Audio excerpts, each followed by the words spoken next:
Stone and granite mountains they were born into. Howard was a sickly baby, born with paper-thin skin through which his ribs and veins could be seen. James liked to harass his brother.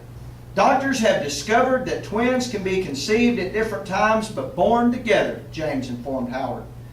I was a healthy baby because I was carried a full cycle, but you never finished yours, he added with a smile.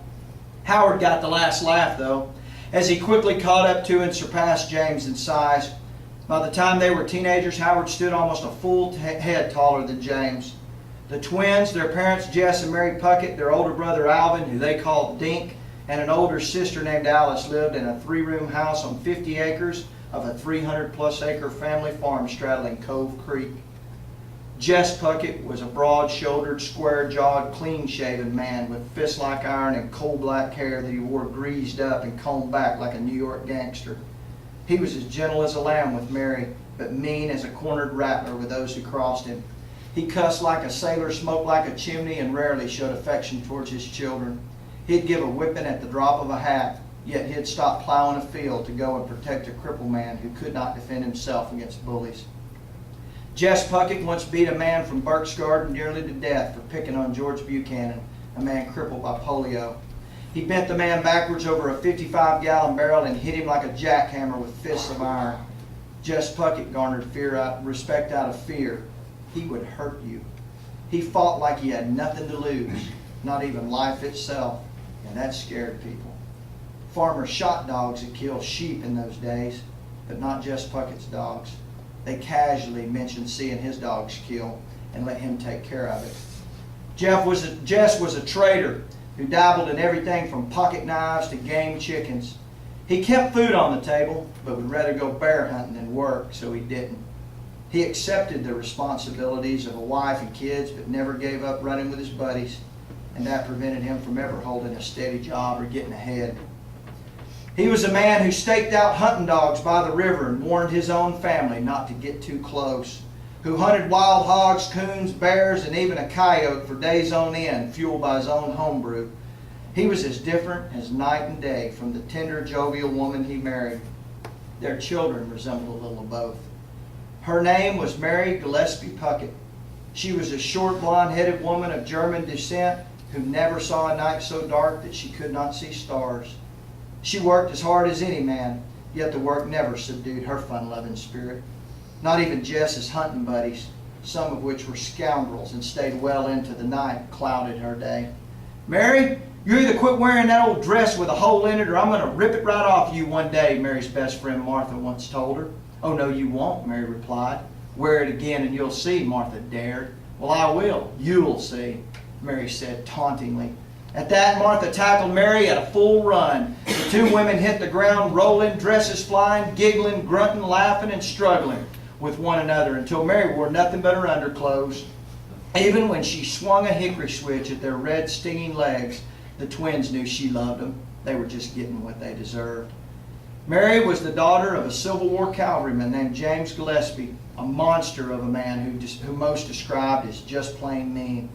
It was his farm they lived on, along with his second wife, Belzora Leffel, who was 30 years his junior and affectionately known as Granny Bell.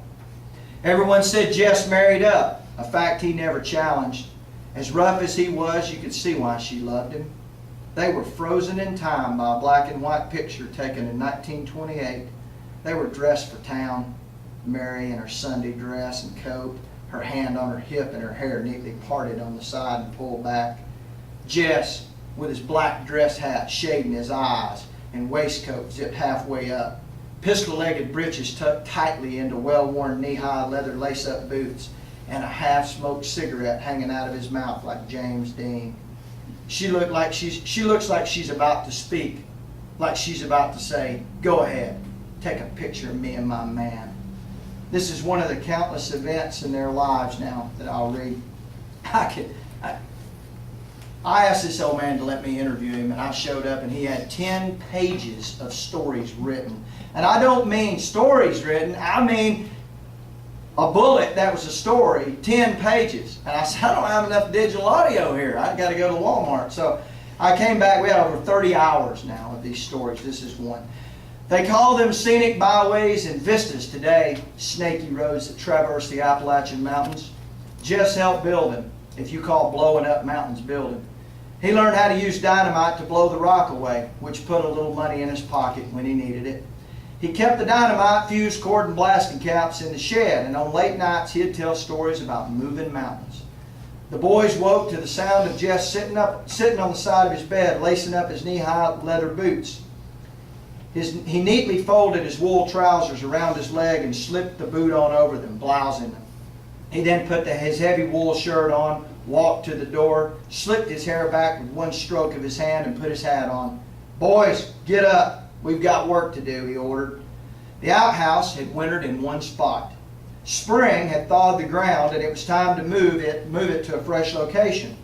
"I'm going into town. You boys need to dig a hole for the outhouse today." Just took the boys outside. "You boys dig the new hole right here.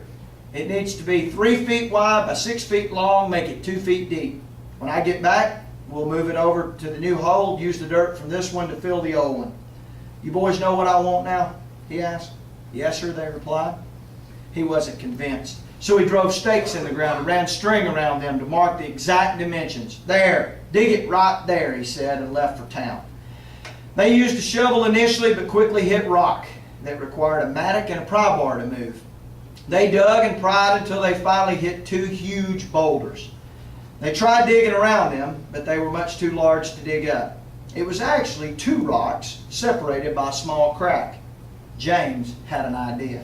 "How?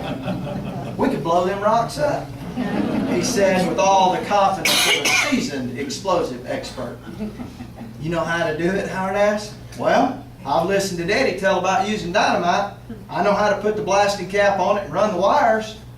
There's a battery in there with his stuff too. We won't use a full stick, just enough to blow them rocks loose." "Okay, let's do it," Howard said. James found his daddy's stash of dynamite and measured out about 3/4 of a stick. That should do it, he thought. Then he gathered a battery, blasting caps, and wires. They hollowed out a hole between the 2 rocks so that the dynamite would fit in. James capped it and dropped it down the hole. They ran the wires back behind the outhouse, which sat less than 15 feet from the rocks. Howard held the wires and James held the battery. "Okay, Howard, touch them wires to both ends of this battery," James instructed. What happened next is beyond anything the boys could ever have imagined. When the explosion occurred, they felt, more than heard it. The sudden boom instantly deafened them. They could sense that something of epic proportions had happened, but they were too stunned to comprehend exactly what it was for a moment. They were engulfed in a cloud of dust and debris. Fortunately, the force of the explosion went straight up into the air. When they finally came to their senses, they realized that the outhouse, which they had been standing behind, was no longer there. It was gone, vanished. The rocks were also gone, and the digging of the hole was complete. A neighbor man yelled from the drive, "You okay?" But they couldn't hear him over the loud ringing in their ears. He had felt and heard the explosion and ran to see if everything was all right. He pointed to a tree over 100 yards down the hill where the outhouse had landed. What was left of the rocks was also at the bottom of the hill. Once the boys realized that they were still alive and had all their digits, they looked at one another and giggled uncontrollably. They knew a switching was coming, but boy, was that ever worth a switching. And that's what's next. I sincerely appreciate you coming. I sincerely appreciate, hopefully you enjoyed the book. If you did, please tell somebody else from Gordon County. They're probably in it or related to someone else. It has been a great experience. I'm so thankful that I did it, and I look forward to doing the next one. I hope you enjoy it too. Thanks. Have a good evening.